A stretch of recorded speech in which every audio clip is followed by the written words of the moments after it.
Happy Martin Luther King Day, guys. I hope you did some service today. I sure did, y'all. And I'm coming today with some quick and easy tips on how to actually start a weight loss regimen. I've gotten a lot of messages from you all saying, you love that everybody is able to share their weight loss stories, all their different journeys.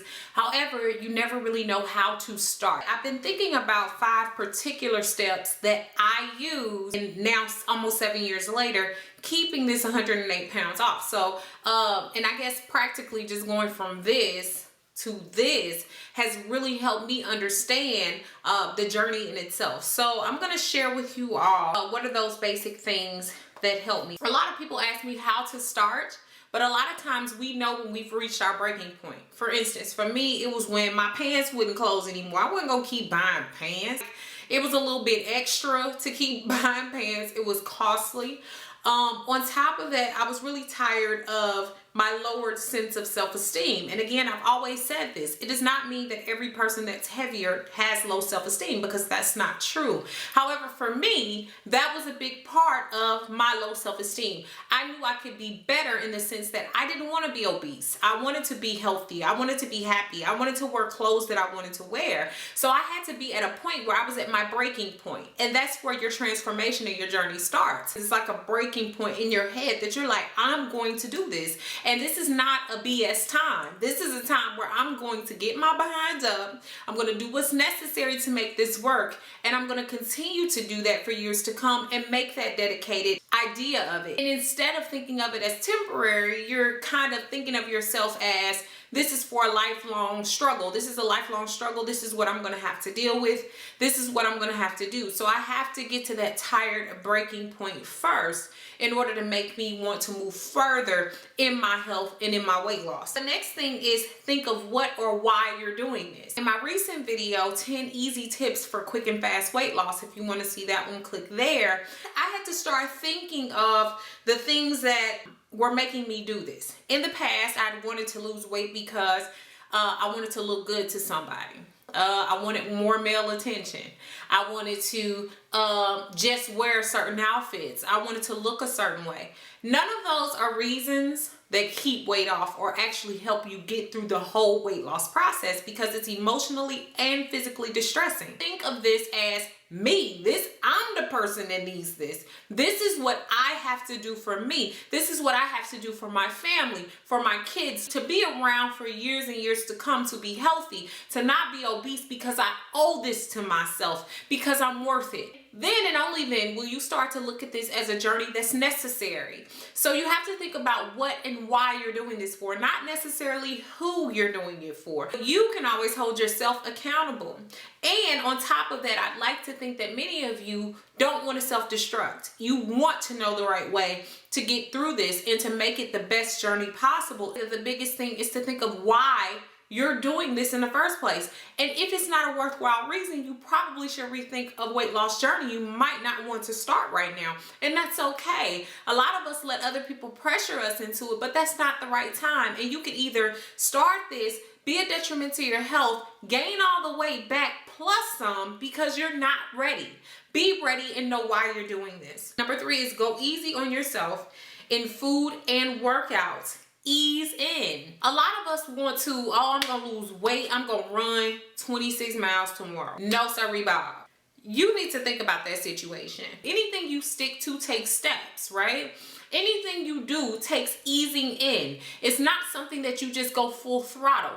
When you go to high school, you start off at 9th grade. You don't start off at 12th grade. You can't do that. You have to make sure that you're doing things in order. So you're not going to drop all your bad habits overnight. You're not going to start exercising like a U.S. Olympian overnight. It's not going to happen.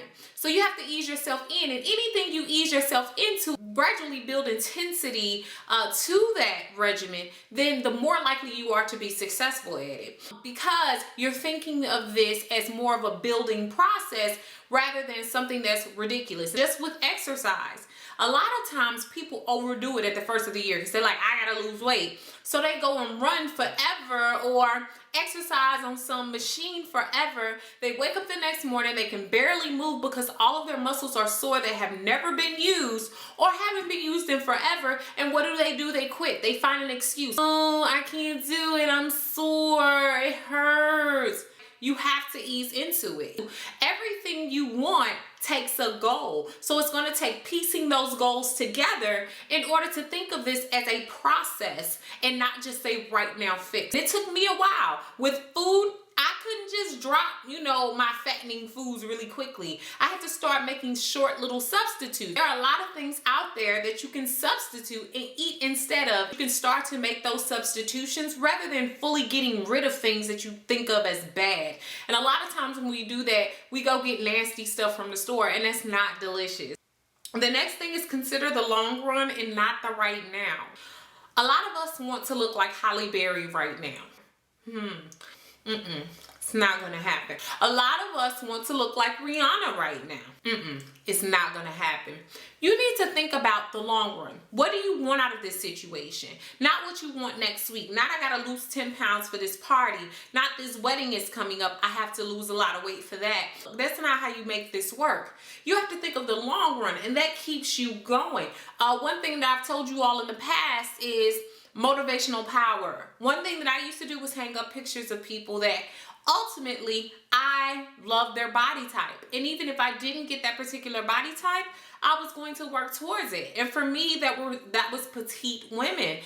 Jada Pinkett, Rihanna, Christina Milian, Lauren London, a lot of the other very petite women in the industry, and I just looked at them. And it wasn't necessarily that I was going to get their exact body. For some reason, I thought that I was supposed to be a small woman. Well, it ended up being that way because I'm currently a size 2. It took time to get into that body. It took me a year to lose my weight. Within the last 2 or 3 years, I've really got this body down to a science, and it's something that takes time. So you're not just gonna look like what you wanna look like tomorrow. It's gonna keep you going. Lastly, you wanna make quick food swaps. And I kind of talked about this through that Shine article. But if you go below and look at those quick food swaps, those are excellent. I also have a video of me grocery shopping. That's a good video. But there's many things out there that you can substitute that people assume are disgusting. You don't have to always eat mayonnaise. Maybe try mustard.